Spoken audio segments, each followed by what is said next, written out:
약속 장소에 도착하자마자 선배와 형수님이 이미 자리에 앉아 있는 모습을 보고 반가운 마음에 인사를 나눴다. 선배는 변함없이 유쾌한 표정으로 나를 맞아주었고, 형수님은 조용하면서도 단아한 미소로 분위기를 한층 부드럽게 만들어 주었다. 우리는 간단한 안주와 술을 주문하며 자연스럽게 대화를 시작했다. 같은 업계에서 일하는 선배와 나는 업무 이야기를 나누다 보니 시간이 어떻게 가는지 모를 정도였다. 형수님은 그저 조용히 우리의 이야기를 경청하고 계셨다. 그러던 중 선배에게 급한 전화가 걸려왔다. 회사에서 시스템이 먹통이 됐다고? 그의 당황한 목소리에서 급박함이 느껴졌다. 잠깐 회사에 다녀올게. 둘이서 마시고 있어. 그렇게 선배는 서둘러 자리를 떠났고, 갑자기 형수님과 단둘이 남게 되니 왠지 뻘쭘한 기분이 들었다. 형수님은 약간 범접하기 힘든 포스를 가진 분이었다. 나와 동갑이면서도 해외 유학 경험이 있는 그녀는 항상 차분하고 고상한 모습을 유지하던 사람이다. 개인적인 대화를 나눠본 적이 없어서 무엇을 이야기해야 할지 고민이 깊어졌다. 그런데 예상치 못한 일이 일어났다. 형수님이 부드러운 미소를 지으며 먼저 말했다. 오랜만에 만나니 술 한 잔 주실래요? 순간 놀라움이 밀려왔지만 자연스럽게 술잔을 채워드렸다. 우리는 천천히 술을 마시며 대화를 이어갔다. 처음엔 조금 어색했지만 몇 잔의 술이 들어가자 분위기가 한층 풀리기 시작했다. 형수님은 나와는 다른 고급스러운 이미지를 가지고 있었지만 이야기하다 보니 그녀도 나와 같은 평범한 고민과 생각을 가진 사람이라는 것을 알게 되었다. 우린 동갑인데 이렇게 이야기 나누는 것도 참 오랜만이네요. 그녀의 미소는 따뜻함을 더해 주었다. 시간이 흐르면서 우리는 점점 더 편안해졌고 서로의 솔직한 이야기들을 나누기 시작했다. 형수님은 유학 시절의 경험과 그곳에서 느낀 것들, 그리고 지금의 생활에 대해 털어놓았다. 나 역시 회사에서의 어려움과 선배와의 추억을 공유하며 우린 각자의 삶에 대한 이해를 깊이 있게 나누었다. 이렇게 서로의 이야기를 나누다 보니 형수님과의 거리가 한층 가까워지는 기분이었다. 대화를 나누다 보니 동갑이라 그런지 코드가 잘 맞았다. 서로의 관심사와 유머를 나누며 시간 가는 줄도 모르고 이야기를 이어갔고, 선배가 돌아오려면 더 시간이 걸릴 것 같았다. 형수님은 술을 천천히 마시며 점점 기분이 좋아지는 듯했다. 그 모습을 보고 나는 자연스럽게 어디선가 분위기를 바꿔볼까요? 라는 생각이 들었다. 우리 다른 가게로 옮길까요? 라고 제안하자 형수님은 좋아요. 좀 더 여유롭게 이야기하고 싶었어요. 라고 응답했다. 그렇게 우리는 근처에 와인 바로 자리를 옮겼다. 프라이빗한 방에 들어서자 불긋불긋한 조명이 둘의 얼굴을 부드럽게 비췄고 분위기가 묘하게 고조되었다. 와인을 주문하고 마시던 중 형수님이 물병을 잘못 건드려 물이 흐르는 일이 발생했다. 아, 잠깐만요 하고 외치며 급하게 닦으려는데 그 순간 내 손과 형수님의 손이 맞닿았다. 둘 다 순간적으로 멈춰버렸다. 전기가 통하는 듯한 그 느낌은 정말 묘했다. 형수님은 당황한 듯한 표정으로 눈을 동그랗게 뜨고 나는 자연스럽게 손을 때려다 순간의 긴장감이 묘하게 어색함을 넘어서기 시작했다. 미안해요. 괜찮으세요? 라고 물어보며 손을 빼려 했지만 형수님이 아니요.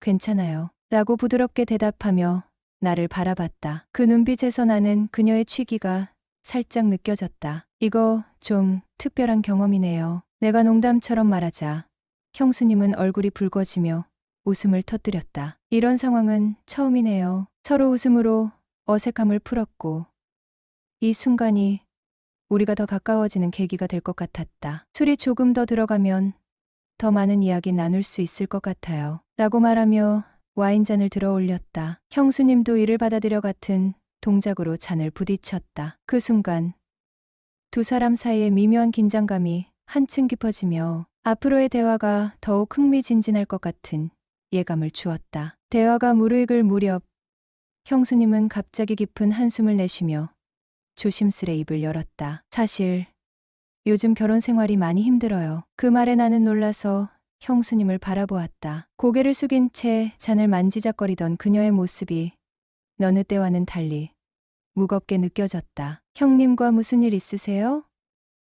나는 조심스럽게 물었다. 그녀는 나지막이 그냥 결혼 생활이 권태기에 빠진 것 같아요. 라고 말했다. 처음엔 형님과의 모든 것이 새롭고 좋았는데 시간이 지나면서 점점 서로에게 무관심해지는 느낌이 들어요. 형님은 늘 일에 바쁘고 저는 혼자 있는 시간이 많아지다 보니 외로움을 느끼게 돼요. 나는 무엇이라고 말해야 할지 몰라 잠시 침묵했다. 형수님의 고백은 예상치 못한 것이었고 그녀의 마음이 얼마나 힘들었을지 떠올리니 안타까운 마음이 들었다. 혼자 있는 시간이 많아서 외로움이 심하신 거군요라고 겨우 말을 꺼냈다. 그나저나 형님도 그걸 아시나요? 형수님은 고개를 저었다. 말해봤지만 형님은 이해해주지 못하는 것 같아요. 늘 바쁘다는 이유로 저를 뒷전으로 두는 느낌이 들어요. 가끔은 형님이 없는 시간이 더 편하게 느껴질 때도 있어요. 하지만 이런 생각을 하면서도 죄책감이 들어요. 형수님의 이야기를 듣고 나니 마음이 무거워졌다. 그녀의 눈에는 피곤함과 슬픔이 가득 담겨 있었다. 힘드셨겠네요. 누구에게 말도 못하고 혼자서 감당하기 어려웠을 텐데라고 위로의 말을 건넸다. 맞아요. 그래서 오늘 이렇게 술을 마시면서 누군가와 이야기를 나누고 싶었어요. 술 기운을 빌어 상철 씨한테 털어놓은 게 조금은 위로가 되는 것 같네요. 형수님은 미소를 지으며 내게 고마움을 표현했다. 대화가 한참 무르익었을 때 형수님이 내 어깨에 가볍게 기대며 물었다. 잠깐 이렇게 쉬어도 되겠어요? 오늘 하루 너무 힘들었거든요. 나는 잠시 당황했지만 그녀의 눈빛에서 진심이 느껴졌다. 어깨에 닿는 그녀의 머리카락이 부드럽게 느껴졌고 은은한 샴푸 향기가 코끝을 스쳤다. 마음속으로 여러 가지 생각이 스쳐 지나갔다. 이 상황이 적절한 것인지 선배에게 미안한 마음이 들지 않을지 고민이 되었지만 형수님의 모습에서 피곤함과 진심, 어린 부탁이 느껴져 거절할 수 없었다. 물론이죠. 잠깐 쉬세요. 나는 조용히 대답하며 그녀가 편안하게 쉴 수 있도록 자세를 잡아주었다. 형수님은 내 어깨에 머리를 기대고 눈을 감았다. 나는 그녀가 불편하지 않도록 최대한 조심스럽게 앉아 있었지만 마음 한편에서는 두근거림과 설렘이 교차했다. 이 상황이 불러올 결과에 대한 불안감도 가득했다. 시간이 흐르면서 선배는 여전히 돌아오지 않았고 나는 점점 더 불안해졌다. 형수님은 내 어깨에 기대어 조용히 숨을 내쉬며 잠이 든 듯했다. 나는 어떻게 해야 할지 몰라 잠시 망설였지만 결국 형수님을 그대로 두기로 결심했다. 그녀가 편안하게 쉴 수 있도록 나는 그 자리에 가만히 앉아 그녀를 지켜보았다. 자정이 가까워졌고 나는 선배에게 연락을 취해보기로 마음먹었다. 그러나 선배는 전화를 받지 않았고 혼란스러움이 밀려왔다. 형수님은 여전히 내 어깨에 기대어 잠들어 있었고 이 상황에서 어떻게 해야 할지 몰라 안절부절 못했다. 결국 나는 형수님을 깨우기로 결심했다. 형수님, 이제 그만 일어나셔야 할 것 같아요. 선배가 곧 돌아올 거예요. 나는 조심스럽게 그녀를 흔들어 깨웠다. 형수님은 눈을 비비며 일어났고 잠시 어리둥절한 표정을 지었다. 미안해요. 제가 너무 피곤해서 그만 잠들었나 봐요. 그녀는 미안한 듯 웃으며 말했다. 그 순간 나는 이상한 안도감을 느꼈고 두 사람 사이의 대화가 다시 시작될 것을 기대하게 되었다. 시간이 지나도 선배는 돌아오지 않았고 그동안 형수님과의 거리가 급격히 좁혀지는 기분에 어색함이 몰려왔습니다. 가게 문이 닫힌다는 안내가 나오자 우리는 어쩔 수 없이 자리를 떠야 했습니다. 택시에 올라타자 형수님은 내 다리에 머리를 기대며 편안하게 누워 있었습니다. 택시가 선배 집 근처에 도착하자 나는 형수님을 부축해 현관까지 데려다 주었고 그녀는 혼자 들어가기 무섭다며 나에게 함께 들어가 달라고 요청했습니다. 엘리베이터에 오르자 형수님의 눈빛에서 불안함이 느껴졌습니다. 집에 도착하자마자 형수님은 방까지 데려다 달라고 했고 나는 흔쾌히 수긍하며 그녀를 따라갔습니다. 방에 들어가자 형수님은 나를 소파에 앉히고 주방으로 가서 차를 준비했습니다. 나는 거실을 둘러보며 그녀의 집이 어떻게 꾸며져 있는지 살펴보았습니다. 세련되면서도 아늑한 분위기의 공간은 형수님의 성격이 그대로 드러나는 듯했습니다. 형수님은 곧 차 두 잔을 들고 나와 내 앞에 놓았습니다. 고마워요.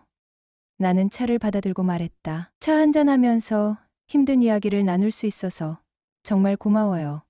형수님은 내 옆에 앉아 미소 지었습니다. 아니에요. 도움이 됐다니 다행이에요. 형수님이 힘든 시간을 보내고 있다는 걸 이제 알았으니까 앞으로는 더 자주 이야기 나누면 좋겠어요. 그녀는 잠시 생각에 잠긴 듯 하더니 내 눈을 바라보며 조용히 말했습니다. 사실 오늘 이야기를 나누면서 많은 위로가 됐어요. 당신이 이렇게 진지하게 들어줘서 정말 고마워요. 나는 그녀의 진심 어린 말에 감동하면서도 조금은 불안해졌습니다. 저도 형수님과 이야기하면서 많은 것을 느꼈어요. 때로는 이렇게 솔직하게 이야기를 나누는 것이 참 중요하다고 생각해요. 형수님은 내 손을 잡으며 말했다. 맞아요. 오늘 정말 솔직하게 이야기할 수 있어서 좋았어요. 그런데 오늘 밤은 조금 더 특별한 밤이 됐으면 좋겠어요. 나는 순간 당황했지만 그녀의 눈빛에서 진심을 느낄 수 있었습니다. 형수님,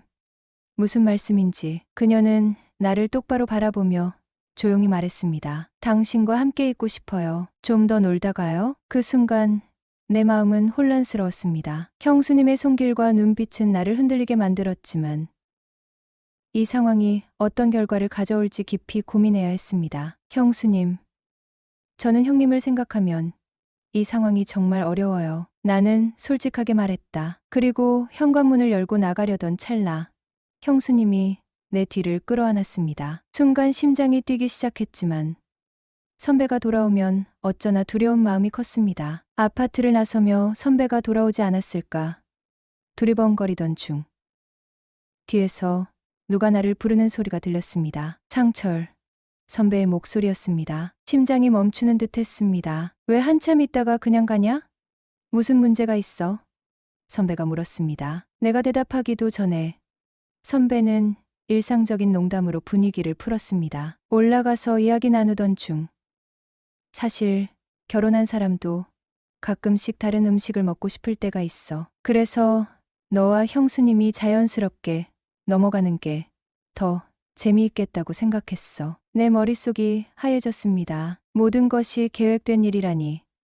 선배가 한 발 앞서 있던 것 같았습니다. 형수님과의 사이가 더 복잡해지는 순간이었습니다. 나는 형수님과 이런 대화를 할 줄 몰랐어. 정말 모든 게 거짓말이었어?